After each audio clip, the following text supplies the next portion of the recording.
बिस्मिल्लाहिर्रहमानिर्रहीम। अस्सलाम वालेकुम दोस्त। इस ऑडियो लॉग में मैं आपको है ना थोड़ी सी एमआरडी की तहरीक के हवाले से बताना चाहूंगा। ये सिंध के अंदर एक तहरीक थी जिसे हम कहते हैं movement for the restoration of democracy, जमहूरियत की बहाली के लिए चलाई जाने वाली तहरीक। अच्छा, ये 1983 से शुरू हुई थी, 14 अगस्त से शुरू हो गई थी 1983, जब जुल्फकार अली भुट्टो को फांसी दे दी गई थी। उसके बाद पीपल्स पार्टी वालों के ऊपर हैवी क्रैकडाउन लॉन्च वगैरह किया गया था। उसके बाद जमात इस्लामी के जो असगर खान वगैरह चला रहे थे कि जमात इस्लामी के साथ मिलकर हम हुकूमत में आएंगे और जुल्फकार अली भुट्टो को फांसी हो जाएगी, फिर फौज 90 दिन के अंदर इलेक्शन वगैरह करवा देगी, तो उनको भी कुछ नहीं मिला था। यानी यहाँ की जो पीडीएम है इसको भी कुछ नहीं मिलने वाला। उस टाइम पर असगर खान को भी कुछ नहीं मिला था, उसको भी जेल में डाल दिया था 8 साल के लिए। जुल्फकार अली भुट्टो का भी सफाया कर दिया गया था, जमात इस्लामी का भी सफाया कर दिया गया था। असगर खान जिसको प्राइम मिनिस्टर बनना था 90 दिन के इलेक्शन के बाद, उसका भी सफाया कर दिया गया था। जनरल जिया ने खुद को सदर डिक्लेयर करवा दिया था। उसके खिलाफ जाकर है ना मूवमेंट शुरू हुई थी 1983 में, उसे कहते हैं एमआरडी तहरीक। ये आप समझ लीजिएगा कि सिर्फ पीपल्स पार्टी की एमआरडी मूवमेंट नहीं थी, इसके अंदर और भी बहुत ज्यादा लोग इन्वॉल्व थे। और उसकी वजह भी मैं आपको बताता हूँ। सबसे बुनियादी वजह यह थी कि जो यहाँ की नेशनलिस्ट पार्टीज थी वो ये कह रही थी कि मुहाजिरों को जो आपने पाकिस्तान के अंदर बुलाया है तो आपने सिंध के अंदर क्यों जमा कर दिया है। जो यहाँ की सब नेशनलिस्ट सिंधी एथनिक पार्टीज थी वो ये कह रही थी। उसके बाद दूसरी सबसे बड़ी वजह यह थी कि जिया को लग रहा था कि सिंध के अंदर उसके खिलाफ ज्यादा टेंशन बिल्ड हो रहा है, ज्यादा बगावतें हो रही है। जैसे इस वक्त केपीके के अंदर आसिम मुनीर के खिलाफ ज्यादा बगावत हो रही है, तो जिया के खिलाफ सिंध के अंदर उस टाइम पर ज्यादा बगावत हो रही थी। तो जिया ने क्या किया था कि पंजाब के जितने भी बिजनेसमैन थे, टाइकून थे, उन सबको सिंध में भेजना शुरू कर दिया था। सिंध के अंदर पंजाबी पॉपुलेशन का इन्फ्लक्स बढ़ा दिया था जनरल जिया ने, जिसकी वजह से ये हो रहा था कि यहाँ के लोगों के अंदर एक इनसिक्योरिटी हो रही थी कि यार हो सकता है हमें माइनॉरिटी में ना ही बदल दे जनरल जिया, पंजाबी ज्यादा लाकर। तो इसी वजह से सिंध के अंदर वो एक सब नेशनलिस्ट फीलिंग और ज्यादा उभर रही थी। पहले मुहाजिर आए थे, उसके बाद पंजाबी आ रहे थे, तो इस वजह से ज्यादा हो रही थी। जैसे आज वक्त बलोचिस्तान में हो रही है, यहाँ आप उइगर चाइना में देख रहे हैं कि हान चाइनीज के नस्ल को ज्यादा से ज्यादा बढ़ा दिया जा रहा है उइगर के अंदर, और उइगर की पॉपुलेशन को कम करने की कोशिश की जा रही है। ये वार क्राइम थे, लेकिन फिर भी जनरल जिया ने किया। अल्टीमेटली इन तमाम तर चीजों को देखते हुए जनरल जिया के खिलाफ एमआरडी की तहरीक हुई। इसमें बहुत ज्यादा पार्टियां मशहूर थी, बहुत ज्यादा पार्टियों ने मिलकर जनरल जिया के खिलाफ लिया। नेट रिजल्ट ये था कि जनरल जिया से जान छुड़ानी है। फिर इसमें बहुत ज्यादा अलग अलग एलिमेंट आए, सिंध के नेशनलिस्ट एलिमेंट्स भी आए। पीपुल्स पार्टी को तो पैसे ही जनरल जिया के ऊपर घुटा था, जमात इस्लामी को इसलिए घुट रहा था कि इन्होंने जमात इस्लामी को प्राइम मिनिस्टर भी नहीं बनने दिया था। असगर खान वाले टोले भी थे। लेफ्टिस्ट तो वैसे ही परेशान थे औरतों की वजह से, औरतों के ऊपर हुदूद ऑर्डिनेंस था तो औरतें भी ज्यादा परेशान थी। मार्क्सिस्ट के खिलाफ अलग से जंग कर रहा था जनरल जिया, तो मार्क्सिस्ट के खिलाफ अलग इनके खिलाफ लगे पड़े थे। लेफ्टिस्ट भी इससे खिलाफ थे, हर कोई इसके खिलाफ था। लेकिन उन सबकी जो कॉन्सेंट्रेशन हो रही थी वो सिंध के अंदर हो रही थी। सिंध के अंदर सबसे ज्यादा इसको मुजाहिमत मिल रही थी। तो इस सबसे मतलब है ना निजात हासिल करने के लिए जनरल जिया ने क्या किया था कि उसने कहा था कि मैं सिंध का दौरा करूंगा, मैं सिंध पूरी घूमूंगा, उसके बाद लोगों को अश्योर करूंगा कि मैं यहाँ पर है ना ज्यादा मशहूर हूँ, लोगों ने मेरे साथ है ना खामखा मीडिया के ऊपर हाइप वगैरह बनाई हुई है, वरना सिंध के अंदर मेरी बड़ा असल रसूख है वगैरह वगैरह। तो जनरल जिया ने ये इस तरह का सिंध का दौरा प्लान किया था। अब अल्टीमेटली हुआ क्या कि उसके साथ उसके कुछ साइकोफेंट्स, मतलब उसके जो चाबलू सहाफी थे वो उसके इर्द गिर्द घूम रहे थे। उसके बाद कुछ छोटा मोटा सा उसका लोगों का टोला था जो से मिल रहा था। जैसे ही कराची एयरपोर्ट में ऊपर लैंड किया तो उसने जीएम सैयद को फोन मिलाया। अब जीएम सैयद एक सब नेशनलिस्ट पार्टी को रिप्रेजेंट करता था, जीएसएन मूवमेंट को, जो पाकिस्तान से अलहदगी की तहरीक चला रही थी। अब जीएम सैयद उन बंदों में से था जिन्होंने पाकिस्तान आजाद करवाने के लिए बड़ी कोशिश की थी। सिंध के अंदर जो असेंबली के अंदर बिल पास हुआ था वो भी जीएम सैयद ने किया था। एक्चुअली में सिंध बॉम्बे प्रेसिडेंसी के कंट्रोल में आता था। सिंध उस टाइम पर कोई सूबा वगैरह नहीं था, पाकिस्तान आजाद होने से बाद पहले की बात कर रहा हूँ। फिर कायदे-ए-आज़म मोहम्मद अली जिन्ना और सिंध नेशनलिस्ट लीडर्स जितने भी थे उन सब ने मिलकर जो नया कॉन्स्टिट्यूशन बनाया था 1935 का, जो इंडिया के अंदर नाफिज किया था, गोरों ने बनाया था, उसके मुताबिक सिंध को एक अलग स्टेटस दिया गया था, एक प्रोविंस का। फिर सिंध की असेंबली बनाई गई थी, हाईकोर्ट बनाई गई थी, तो सिंध के पास एक अलग अलग लेवल का स्टेटस था। तो यहाँ पर जीएम सैयद वगैरह वालों का कंट्रोल था और वो पीपल्स पार्टी उस टाइम पर जो मुस्लिम लीग थी उसके लिए काम कर रहे थे। तो मसला ये था कि कायदे-ए-आज़म के साथ इनके अच्छे ताल्लुकात थे, लेकिन इनकी अपनी एक इंडिविजुअल हैसियत हुआ करती थी पाकिस्तान की पॉलिटिक्स के अंदर और सिंध की पॉलिटिक्स के अंदर, खासतौर पर क्योंकि उन्होंने बम्बई प्रेसिडेंसी से सिंध को अलग करके एक सेपरेट स्टेटस दिलाया हुआ था। बलोचिस्तान उस टाइम पर कलात यानी प्रिंसली स्टेट था। सो मसला यही सारा का सारा चल रहा था। जैसे पाकिस्तान आजाद हुआ, जीएम से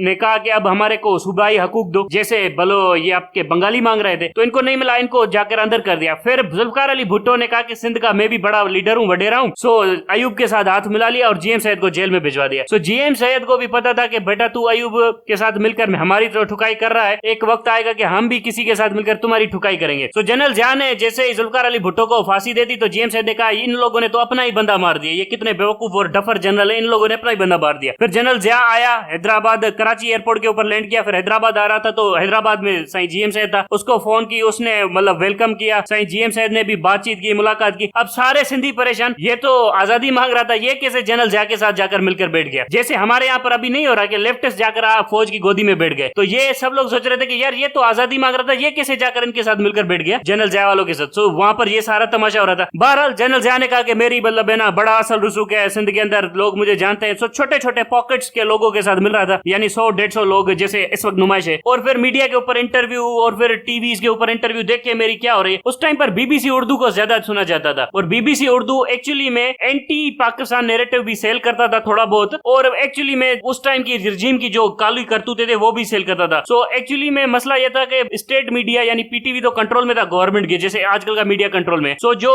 एंटी ज़िया न्यूज थी सुनने के लिए वो सारे के सारे बीबीसी उर्दू सुनते थे। अब बीबीसी उर्दू सुनने के बाद मसला ये हुआ कि लोगों को तो सब पता चल रहा था कि इसकी तो कोई भी इज्जत वगैरह नहीं है। फिर जनरल ज़िया ने यहाँ पर एक लेफ्टिनेंट जनरल एसएम अब्बासी था, उसको लगाया हुआ था यहाँ का गवर्नर बना के। अब वो गवर्नर बन के यहाँ पर मिलिट्री ऑपरेशन रन कर रहा था। सिंध के अंदर बहुत ज्यादा फॉरेस्ट हुआ करते थे उस टाइम पर, सारे फॉरेस्ट उसने तबाह कर दिया, क्योंकि लोग जाकर उन फॉरेस्ट में छुप रहे थे और फिर फौज के ऊपर हमला कर रहे थे। सारे फॉरेस्ट तबाह कर दिए। नवाबशाह के अंदर प्रोटेस्ट हो रहे थे इनके किसानों के, उनके ऊपर बंदूकें चला दी, गोलियां, कहा जाता है गनशिप हेलीकॉप्टर से हमला करवा दिया, पर मुझे नहीं लगता गनशिप से करवाया होगा। बहरहाल कहते हैं गनशिप से हुआ है। सो उसके बाद इसके खिलाफ जितनी भी बगावतें हो रही थी, फुल स्केल मिलिट्री ऑपरेशन हो रहा था ताकि इंसर्जेंसी को कंट्रोल किया जा सके सिंध के साथ, सिंध के अंदर। और पीर साहब पगाड़ा उस टाइम पर एस्टेब्लिशमेंट के साथ हो गए थे। लियाकत जतोई जो कि बड़े पॉलिटिकल लीडर थे उस टाइम पर, वो जाकर भुट्टो के साथ मिलकर, पीपल्स पार्टी के साथ मिलकर इनके खिलाफ बगावत कर रहे थे, इनके खिलाफ लड़ रहे थे। और जो पीर थे आपके हाला के पीर जो इस वक्त पीपल्स पार्टी में, वो भी ज्यादा से ज्यादा ज़िया के खिलाफ लड़ाई कर रहे थे। तो आप देखिएगा कि सिंध की लीडरशिप को कैसे डिवाइड किया गया। कुछ चंद लोगों सिंध के जो नेशनलिस्ट थे, जो सिंध को आजाद कराना चाहते थे, वो ज़िया की गोदी में बैठ गए। पीर साहब पगाड़ा जिसने बर्तानिया से सिंध को आजाद दिलाने के लिए जंग की थी, हुर्र-मुजाहिद जिहाद करते थे बर्तानिया के खिलाफ, वो भी जाकर जनरल ज़िया की गोदी में बैठ गया। और यहाँ पर जो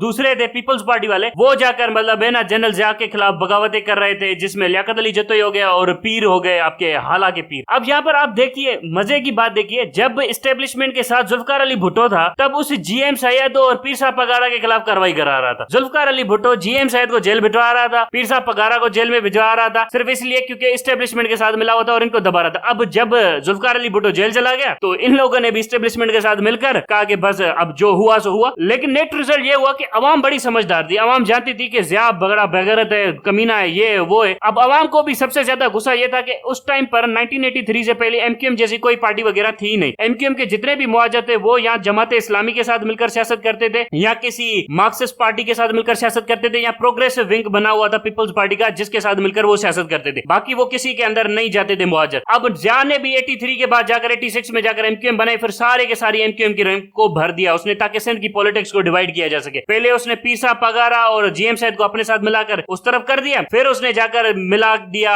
एमक्यूएम बना दी, इस तरह से सिंध की पॉलिटिक्स को डिवाइड किया। उसके बाद एक मिलिट्री ऑपरेशन लॉन्च कर दिया जिसमें जितने भी डिसेंटिंग वॉइसेस थे उन सबको मार दिया गया और कईयों को जेल में जाकर बिठा दिया गया। रसूल बख्श पलीजो जो पलीजो साहब के अब वालिद साहब थे, उस बेचारे को भी जेल में भिजवा दिया था। सो उसने भी मतलब बड़ा रेस्पॉन्ड वगैरह किया होता। सो ये सिंध के अंदर पॉलिटिक्स चल रही थी, क्योंकि एमआरडी मूवमेंट मोस्टली सिंध के अंदर ऑपरेट कर रही थी और ज़िया को ज्यादा से ज्यादा टफ टाइम दे रही थी। हैदराबाद आया, हैदराबाद में भी इसको कुछ ज्यादा वार व्हीकल वगैरह नहीं मिला, थोड़ा बहुत यहाँ हाय हेलो हुआ, फिर लोगों ने वोट दिया। अब यहाँ पर देखिएगा पीर साहब पगाड़ा से और एमआरडी में मूवमेंट में इतनी जान थी कि लोग पीर साहब पगाड़ा से भी नाराज हो गए, लेकिन पीर साहब पगाड़ा की बहुत इज्जत करते थे। वजह यह थी कि उसने बर्तानिया के खिलाफ लड़ा था, और इसी तरह से जीएम सैयद से भी लोग नाराज हो गए और उसकी पार्टी टूट गई क्योंकि उन्होंने एमआरडी का साथ नहीं दिया, इसलिए उनकी पार्टी टूट गई। जैसे इस वक्त पीपल्स पार्टी आप देख रहे हैं टूट रही है क्योंकि वो इमरान खान का साथ नहीं दे रहे। सो उस टाइम पर जीएम सैयद की भी पार्टी टूट गई, जीएसएम वाली, उसके भी टुकड़े टुकड़े हो गए। नेट रिजल्ट ये निकला कि ज़िया को जहना था मोरे और दादू। यहाँ पर ज़िया के साथ होती है बड़ी ट्रेजेडी। अच्छा, उस टाइम पर जो सेंट्स होते थे, पीर होते थे, मजारे होती थी, उसमें ज्यादा से ज्यादा सिंधी नेशनलिस्ट बैठे होते थे बंदूकें लेकर ताकि किसी फौजी को फड़का सके। सो वहां पर भी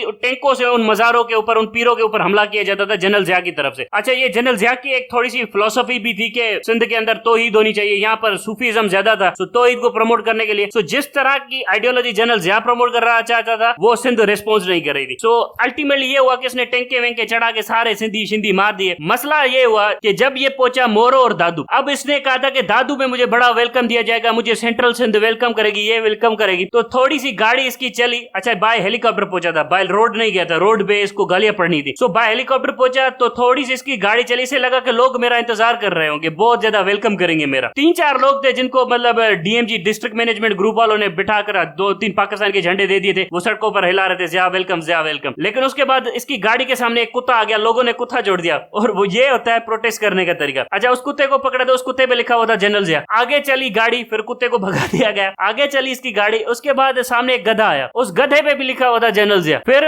आगे चला तो फिर और ज्यादा गधे आए, उन सब गधों पे लिखा हुआ था जनरल जिया। तो जनरल जिया कहता कि ये लोग पागल हैं क्या, ये लोग हमारे साथ क्या बात कर रहे हैं, ये सारे गधे और कुत्तों पे मेरे नाम ही क्यों लिखे हुए हैं। तो सबने कहा कि जनाब ये आपकी तारीफ करे। अच्छा, थोड़ी गाड़ी आगे चली तो एक पेड़ में से ऊपर एक बंदा बैठा हुआ था बुजुर्ग, उसने जंप दिया सीधा जनरल जिया के सामने। अच्छा, आपको पता होना चाहिए कि उस टाइम पर धोती पहनी जाती थी, हम सिंधी में इसको गोड कहते हैं, उस टाइम पर उसको धोती कहता था, यानी धोती कहते थे, लेकिन गोड हम सिंधी में कहते हैं उसको। अब उस बुजुर्ग ने पता है क्या किया, जनरल जिया की गाड़ी के सामने सारी धोती ऊपर करके और सिंधी में बोलने लगा भली आया, मतलब वेलकम वेलकम, मतलब उसके प्राइवेट पार्ट्स जनरल जिया देख रहा था और वो जनरल जिया को देख रहा था, और उसने सारी धोती ऊपर कर दी थी और उसको बोल रहा था सिंधी में भली आया, मतलब वेलकम जनरल जिया, वेलकम जनरल जिया। जनरल जिया ने जब ये सीन देखा उसके बाद मेरा सिंध का टूर कैंसिल, अब मैं वापस जा रहा हूँ। और उसके बाद उसने पीटीवी के ऊपर, मीडिया के ऊपर बड़ा प्रोपेगेंडा किया, मैं बड़ा सक्सेसफुल विजिट करके आया हूँ, ये करके आया हूँ, वो करके आया हूँ। नेट रिजल्ट यही था कि बीबीसी उर्दू ने उस टाइम पर जब न्यूज चलाना शुरू कर दी दूसरे दिन, तो सारी सच्चाई सामने आ गई लोगों की और सबको पता चला कि जनरल जिया का ये जो विजिट था वो सारा का सारा नाकाम हो चुका है। अब अल्टीमेटली क्या हुआ कि इसको लगा कि यार ये सारा तमाशा हो रहा है। अच्छा, बेनजीर उस टाइम पर एमआरडी के टाइम के ऊपर जेल के अंदर थी, बहुत ज्यादा लोग जेलों के अंदर थे, फिर भी लोग एहतजाज कर रहे थे। कराची के अंदर वुमेन्स ने एहतजाज किया, हैदराबाद के अंदर एहतजाज किया, सबको जेलों से भरा हुआ था, लेकिन फिर भी लोग निकल रहे थे, एहतजाज करते जा रहे थे जनरल जिया के खिलाफ। अब अल्टीमेटली क्या हुआ कि जनरल जिया ने बेनजीर को बाहर भेज दिया। फिर 1986 में बेनजीर वापस भी आ गए। स्लोली एंड ग्रेजुअली मूवमेंट ऐसे बढ़ी कि जनरल जिया को रियलाइज हुआ कि यार मैं सिंध को कंट्रोल नहीं कर पा रहा हूँ, सिंध मुझे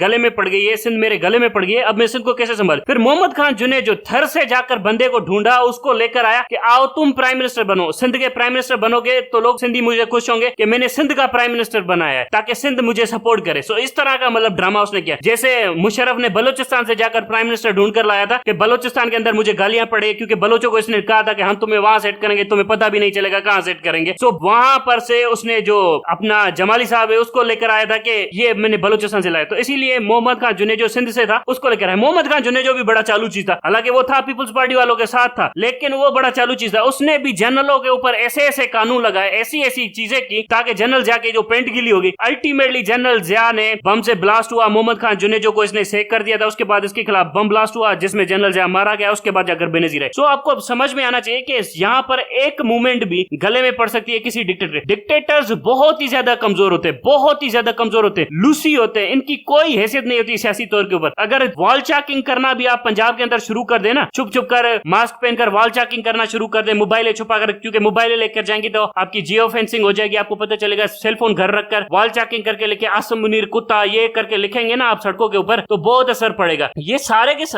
के सारे डिक्टेटर बुजदिल होते हैं। मैं आपको बता दूं, अयूब बुजदिल था, थोड़ी सी भी प्रोटेस्ट होती थी रोना शुरू कर देता था। जिया बुजदिल था, आपका मुशर्रफ बुजदिल था। ये तो आप सबके सामने है, ये सारी की सारी बाजवा और उसके टोला, इनके सामने थोड़ा सा भी प्रोटेस्ट होता है इनकी पेंट गीली हो जाती है। अब जो हुआ है थोड़ा सा जीएचक्यू के बाहर धरना हुआ है, जलसा जुलूस हुआ है, तो कैसे कह रहे हैं हम कोर्ट मार्शल कर देंगे, हम मिलिट्री कोर्ट्स लगाएंगे, ये लगाएंगे। वजह ये कि इनकी पेंट गीली हो गई, इनको पता चल गया कि लोग अब हमारे घरों में घुसेंगे, और ये कहते हैं कि कोर कमांडर लाहौर के घर में जो हुए दहशतगर्दी हुए। तुम बेगैरत लोग, तुम जाकर आम लोगों के घरों में घुसते हो, तो लोग क्यों नहीं तुम्हारे घरों में घुसेंगे, घटिया लोगों। और ये जो तुम्हें पता है ना 405 बटालियन है, ये वो है, ये सारी तुम्हारी गांड में घुसेंगी। जनरल जिया नहीं बच सका, तुम कैसे बचोगे। उस टाइम पर तो सोशल मीडिया नहीं था, बीबीसी उर्दू जो कि अपना नैरेटिव भी सेल करता था, अपना प्रोपेगेंडा भी सेल करता था। आजकल तो सोशल मीडिया भी। तो ये आपको पर्सपेक्टिव देना था कि जिया डिक्टेटर ये कितने बुज़दिल होते हैं, यहाँ पर एक कोर्ट हिम्मत कर जाए। अब सबसे बड़ी बेगैरती जो दिखाई है ना, हमारे चीफ जस्टिस ने दिखाई है, हमारी जुडिशरी ने दिखाई है। अगर एक भी जज गैरत कर लेता तो बहुत कुछ हासिल किया जा सकता था, लेकिन सबसे बड़ी बेगैरती जो दिखाई है वो हमारे चीफ जस्टिस ने दिखाई है। और हम सबको पता होना चाहिए कि इस बेगैरत चीफ जस्टिस की वजह से पाकिस्तान के अंदर ये सारा का सारा गंद फैला गया है। अब तक के लिए इतना ही। Thank you very much.